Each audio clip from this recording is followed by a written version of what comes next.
Financial independence important क्यों है ये तो पता चल गया। अब पैसे को कमाना, बचाना और बढ़ाना कैसे है। Hi, I am Vanya. Welcome back to my channel. Last video में हमने बात करी थी कि फाइनेंशियल इंडिपेंडेंस क्या है और वो क्यों ज़रूरी है। वो वीडियो देखने के बाद सबका रिस्पॉन्स सेम था कि भाई ये सब सुनने में तो बहुत अच्छा लगता है, बट हम सेव करें कैसे, हमारे पास तो पैसे बचते ही नहीं हैं एंड में। तो चलिए आज हम इस वीडियो में थ्योरेटिकल नहीं प्रैक्टिकल बात करते हैं। इस वीडियो में मैं आपको देने वाली हूँ फाइनेंशियल फ्रीडम का ultimate 3 pillar formula, which includes number 1 earn, पैसा कमाना कैसे है, नंबर 2 सेव, पैसा बचाना कैसे है, एंड नंबर 3 इन्वेस्ट, पैसे से पैसा कैसे कमाना है। और हाँ, आज ना हम इन्वेस्टमेंट के सबसे पॉपुलर एंड रिलायबल तरीकों की भी बात करेंगे, which includes stocks, bonds, ETF, SIP। इन तरीकों को आज मैं आपको बिल्कुल सिंपल लैंग्वेज में समझाऊंगी। अगर आपने ये वीडियो पूरी देख ली ना तो आपको किसी भी फाइनेंशियल एडवाइज़र की नीड ही नहीं पड़ेगी कभी। So let's get dive into this video. Pillar number 1 earn. सिर्फ एक इनकम पर ना रिलाय मत करो। पहला स्टेप है अर्न।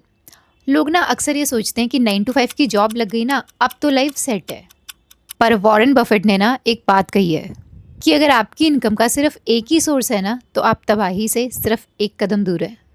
सोचो अगर कल को आपकी कंपनी डाउनसाइज हो गई या रिसेशन आ गया तो आप क्या करोगे? कैसे अपना घर चलाओगे? कैसे अपने बच्चों की फ़ीस भरोगे? कैसे अपने पेरेंट्स के खर्चे उठाओगे? कैसे अपने खर्चे उठाओगे? इसलिए आजकल के डिजिटल ज़माने में ना आपको एक्टिव इनकम के साथ साथ ना साइड हसल पर फोकस करना ही पड़ेगा, नो मैटर व्हाट। चलिए नॉर्मल लाइफ का एक एग्जांपल लेते हैं। आपके पास इंटरनेट है, आपके पास एक मोबाइल फ़ोन है और आपको वीडियो एडिटिंग आती है, आपको ग्राफिक डिज़ाइनिंग आती है या फिर आप कंटेंट राइटिंग कर सकते हो, तो ना पार्ट टाइम फ्रीलांसिंग स्टार्ट करो। आपका एम ये होना चाहिए कि आपका जो प्राइमरी खर्चा है ना, लाइक रेंट एंड राशन, वो ना आपकी मेन इनकम से निकले, आपकी जॉब से निकले, और जो आप साइड से कमा रहे हो ना एडिटिंग वगैरह से, उसको आप कभी टच भी मत करो। वो सीधा स्ट्रेट इन्वेस्टमेंट में जाए। बिकॉज़ जैसा कि हम सब जानते हैं महंगाई दिन पर दिन बढ़ रही है, इन्फ्लेशन बहुत ज़्यादा होता जा रहा है। तो एक सोर्स ऑफ इनकम पे आज तो आपका घर ठीक से चल रहा है, बट आने वाले टाइम में क्या वो घर ठीक से चला पाएंगे आप, या सिर्फ आप नीड्स पूरी कर पाएंगे? अब चलते हैं पिलर नंबर 2 की तरफ, दैट इज़ सेव। बजटिंग जो रिलेटेबल हो। सब लोग बोलते हैं भाई सैलरी आते ही गायब हो जाती है, बचाएं कैसे? EMIs में चली गई, फीस में चली गई, XYZ बहुत सारी चीज़ों में चली गई, गायब, ज़ीरो। अब कैसे बचाएं? यहाँ ना हम लोग बहुत बड़ी गलती करते हैं। हम सोचते हैं income minus expense equals to saving, which means जो बच गया वो सेव करेंगे, बट सच तो ये है एट द एंड कुछ बचता ही नहीं है। सही फॉर्मूला पता है क्या है? Income minus savings equals to expense. Salary आते ही ना सबसे पहले सेविंग्स को काटो, उसके बाद जो बचता है ना उससे अपने खर्चे करो, तब पैसा जुड़ेगा। इसके लिए ना सबसे बेस्ट और रिलेटेबल तरीका क्या है? 50, 30 एंड 20।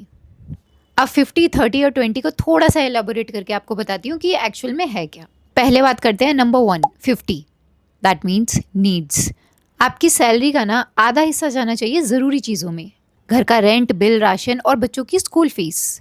इन चीज़ों में आप बिल्कुल भी कॉम्प्रोमाइज़ नहीं कर सकते, तो 50% आपको निकालना ही निकालना है for basic needs. Number 2 30% wants. ये 30% ना आपका फ़न मनी है, नए नए कपड़े लेना, रेस्टोरेंट्स में जाना, या फिर नेटफ्लिक्स का मंथली सब्सक्रिप्शन लेना। फाइनेंशियल फ्रीडम का मतलब ना ये नहीं होता कि आप जीना छोड़ दो, बस पैसे बचाओ बचाओ बचाओ। No no no no no. Financial freedom का मतलब होता है इस 30% की लिमिट को ना आपको क्रॉस नहीं करना कभी भी। Number 3 20%, that is savings and investing. ये 20% अमाउंट ना आपकी सैलरी की आपको बिना नागा किए हर महीने इन्वेस्ट करना ही करना है। अगर आप 20% इंस्टेंटली स्टार्ट नहीं कर पा रहे हैं तो 10% से स्टार्ट करो, बट स्टार्ट करो। कल कल कल पर मत करो, ठीक है अगले महीने से स्टार्ट करूँगा, अगले महीने से स्टार्ट करूँगा, ये नहीं करना। आज की डेट से स्टार्ट करो, अभी करो। अदरवाइज जैसा कल चल रहा था वैसे ही आज चल रहा है, वैसे ही कल चलता रहेगा। So start now, start investing, start saving. Here comes pillar number 3 which is invest and grow. And इसमें मैं आपको 5 वेज भी बताऊंगी जिस तरीके से आप इन्वेस्ट कर सकते हैं। चलिए अब ना हमारे पास पैसा बच गया, हमने बचा लिया। अब ना अगर आप इस पैसे को सिर्फ अपने सेविंग्स अकाउंट में रखोगे ना तो इन्फ्लेशन, महंगाई इस पैसे को धीरे धीरे खा जाएगी, इसकी वैल्यू डेप्रिशिएट कर देगी बिल्कुल। हमें ना इस पैसे को काम पर लगाना है, खाली नहीं बैठा रहने देना इसको अकाउंट में, रेस्ट नहीं करने देना। तो अब मैं आपको बताने वाली हूँ वो 5 इन्वेस्टमेंट ऑप्शन जो आपको बहुत ज़्यादा अच्छे तरीके से पता होने चाहिए। Number 1, SIP। इसकी फुल फॉर्म होती है सिस्टमेटिक इन्वेस्टमेंट प्लान। अगर आपको ना मार्केट की बिल्कुल भी समझ नहीं है और आप रोज़ रोज़ टेंशन नहीं लेना चाहते तो SIP ना आपके लिए बेस्ट ऑप्शन है। ये ना बिल्कुल वैसे ही है जैसे बचपन में ना आप गुल्लक में रोज़ पैसे डालते थे, बस फ़र्क ये है कि ये ना एक डिजिटल गुल्लक है और इसमें आपका पैसा बढ़ता है। हर मंथ ना सैलरी से आप एक fixed amount that can be 1000 rupees और 5000 रुपीज़ अकॉर्डिंग टू यू, आप अपने हिसाब से देखो आप कितना इजीली निकाल सकते हो, वो ऑटोमेटिकली ना म्यूचुअल फंड्स में इन्वेस्ट हो जाता है जाके। बेसिकली SIP क्या है, हर महीने आपके अकाउंट से ऑटो पायलट मोड पर एक अमाउंट कटेगी जो कि म्यूचुअल फंड्स में इन्वेस्ट हो जाएगी जाके। वो पैसा लॉन्ग टर्म में कंपाउंड इंटरेस्ट देगा आपको। तो for long term SIP is the best option. अगर आप अभी से स्टार्ट करोगे ना अगले 10-20 साल बाद आप देखना, आप कंपाउंडिंग का जादू क्या होता है आपको तब पता चलेगा। And I would suggest you all, हम सबको मिनिमम 500 रुपीज़ की SIP हर महीने करनी ही करनी चाहिए। आप स्टार्ट करो। बेशक 500 रुपये आज की डेट में कोई बड़ी अमाउंट नहीं होगी आपके लिए, बट आप जब स्टार्ट करोगे ना वो आने वाले वक्त में इतनी बड़ी अमाउंट बन जाएगी आप इमेजिन भी नहीं कर सकते हो। स्टार्ट डूइंग इट, ये बहुत ज़्यादा ज़रूरी है आपके लिए। Number 2, stock, directly equity, high risk और हाई रिवॉर्ड्स। स्टॉक का सिंपल सा मतलब है किसी कंपनी में अपनी ओनरशिप खरीदना, छोटी सी ही सही। सोचो आप रोज़ ना जोमेटो से खाना मंगवाते हो, टाटा की गाड़ियों में घूमते हो और जियो का इंटरनेट चलाते हो। अगर आपको लगता है ये कंपनीज फ्यूचर में और ज़्यादा बढ़ेंगी तो आप इनके शेयर्स खरीद सकते हो। अगर कंपनी आगे ग्रो करेगी तो आपका पैसा डबल ट्रिपल भी हो सकता है, और ग्रो नहीं करती तो एटलीस्ट थोड़ा बहुत तो आपको मिलेगा ही मिलेगा, better than your savings account for sure. लेकिन एक बात हमेशा याद रखना, स्टॉक्स हाईली रिस्क होते हैं। बिना इन्फॉर्मेशन के, बिना किसी नॉलेज के, किसी के कहने पर, बिना किसी कोई रिसर्च करे कोई भी पेनी स्टॉक मत खरीद लेना। इवन पेनी स्टॉक छोड़ो, किसी के कहने पर कोई भी स्टॉक नहीं खरीदना, खुद रिसर्च करो। आजकल तो इतने ज़्यादा AI टूल्स भी आ गए हैं, जितने भी प्लेटफॉर्म्स हैं वो अपने आप रिसर्च करके आपको स्टॉक्स बता रहे हैं। सो अगर आपको नॉलेज नहीं है तो आप उनकी हेल्प ले सकते हैं, अदरवाइज़ किसी के सुनने पर कोई भी स्टॉक मत खरीदना please. Number 3, ETFs, exchange traded funds, the safe basket. अगर आपको स्टॉक से डर लगता है कि यार मैंने किसी गलत कंपनी में पैसे लगा दिए तो, और पैसा डूब गया तो, या कंपनी ही डूब गई तो, अगर आप इतना हाई रिस्क नहीं ले सकते हो स्टॉक में तो क्या करना है, आपके लिए भी सॉल्यूशन है ETFs। आपके लिए ना ETF बेस्ट ऑप्शन है। ETF ना एक ऐसी बास्केट होती है जिसमें नेशन के टॉप परफॉर्मिंग शेयर्स होते हैं। Example Nifty 20। अगर आप निफ्टी 20 में इन्वेस्ट करते हो ना तो आप इंडिया की टॉप 50 कंपनीज में इन्वेस्ट कर रहे हो, which includes Reliance, HDFC, TCS। आप ना इनमें थोड़ा थोड़ा शेयर्स खरीद रहे हो, थोड़े थोड़े पार्ट्स खरीद रहे हो इनके। अगर इनमें से कोई एक कंपनी जस्ट इन केस डूब भी गई तो बाकी 49 कंपनी ना आपका पैसा संभाल लेंगी। This is a very safe and smart option. Number 4, bonds, the fixed regular income. Bonds का मतलब होता है जब आप गवर्नमेंट को या किसी बड़ी कॉर्पोरेट कंपनी को ना कर्ज देते हो। यस, आप कर्ज देते हो। रिटर्न में ना वो लोग आपको एक फिक्स्ड रेट ऑफ इंटरेस्ट देते हैं, which is may be 7 to 8% and even more. Search करिए, आपको बहुत सारे बॉन्ड्स मिलेंगे। ये ऑप्शन उन लोगों के लिए बहुत ही ज़्यादा अच्छा है जो बिल्कुल सेफ रहना चाहते हैं और चाहते हैं कि बैंक की FD से थोड़ा ज़्यादा रिटर्न मिल जाए, हर साल और हर महीने एक फिक्स्ड इनकम आती रहे। Number 5, gold and real estate, एक डिजिटल ट्विस्ट के साथ। पुराने ज़माने में ना हमारे पूर्वज फिजिकल गोल्ड या फिर ज़मीन खरीदते थे।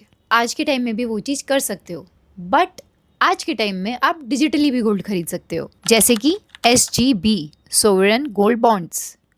इसमें आपको गोल्ड की बढ़ती कीमत का फ़ायदा तो मिलता ही मिलता है, साथ में गवर्नमेंट आपको हर ईयर 2.5% का इंटरेस्ट भी देती है। ना चोरी का डर, ना लॉकर का खर्चा। The golden rules of investing. Friends, investment के तरीके तो आपने जान लिए, पर इन्वेस्ट करते टाइम ना ये 3 रूल्स हमेशा याद रखना। Rule number 1, don't put all your eggs in one basket. सारा पैसा सिर्फ स्टॉक में नहीं डालना या सारा पैसा सिर्फ गोल्ड में नहीं डालना। उनको ना डाइवर्सिफाई करो, अलग अलग जगह इन्वेस्ट करो, सारी चीज़ एक ही जगह इन्वेस्ट नहीं करनी। Rule number 2, patience is a की। पैसा ना रातों रात डबल नहीं होता। जो लोग आपको ये बोलते हैं ना कि 2 दिन में पैसा डबल हो जाएगा, वो लोग फ्रॉड होते हैं। प्लीज़ इनके झांसे में कभी मत आना। एज ए सेड बिफोर, किसी की बातों में आके कोई भी स्टॉक नहीं खरीदना है। इन्वेस्टमेंट ना एक पेड़ की तरह होती है जिसे बड़े होने में टाइम लगता है। जब बड़ा होगा तभी फल देगा। वो बड़ा हो रहा है धीरे धीरे तो आपको लगेगा कुछ नहीं मिल रहा है यार, इतना तो सेविंग्स अकाउंट में ही मिल जाता, ये वो। तो पेशेंस रखना थोड़ी, बहुत मिलेगा। Rule number 3, start small but start today, today only. अगर आप ये सोच रहे हो ना कि जब मेरी सैलरी 50,000 या 1 लाख हो जाएगी तब मैं इन्वेस्ट करना स्टार्ट करूंगा, तो एज आई सेड बिफोर, आप बहुत बड़ी गलती कर रहे हो। चाहे 500 से स्टार्ट करो, बट आज ही स्टार्ट करो। इन्वेस्टमेंट को ना आपका ज़्यादा पैसा नहीं चाहिए, इन्वेस्टमेंट को आपका ज़्यादा से ज़्यादा टाइम चाहिए, क्योंकि कंपाउंडिंग वक्त मांगती है, पैसा नहीं। तो फ्रेंड्स, ये आपका कंप्लीट गाइड था। अर्न ज़्यादा करो, सेव डिसिप्लिन से करो और इन्वेस्ट स्मार्ट तरीके से करो। स्टॉक, बॉन्ड्स, ETF, SIPs, ये सब अमीर लोगों के खिलौने नहीं है, ये आपकी फाइनेंशियल फ्रीडम का हथियार है। आप मुझे कमेंट करके ज़रूर बताना कि इन 5 इन्वेस्टमेंट्स में से आपका फेवरेट तरीका कौन सा है, आप किस में इन्वेस्ट करते हो, या इनमें से आप किस में इन्वेस्ट करने वाले हो अब।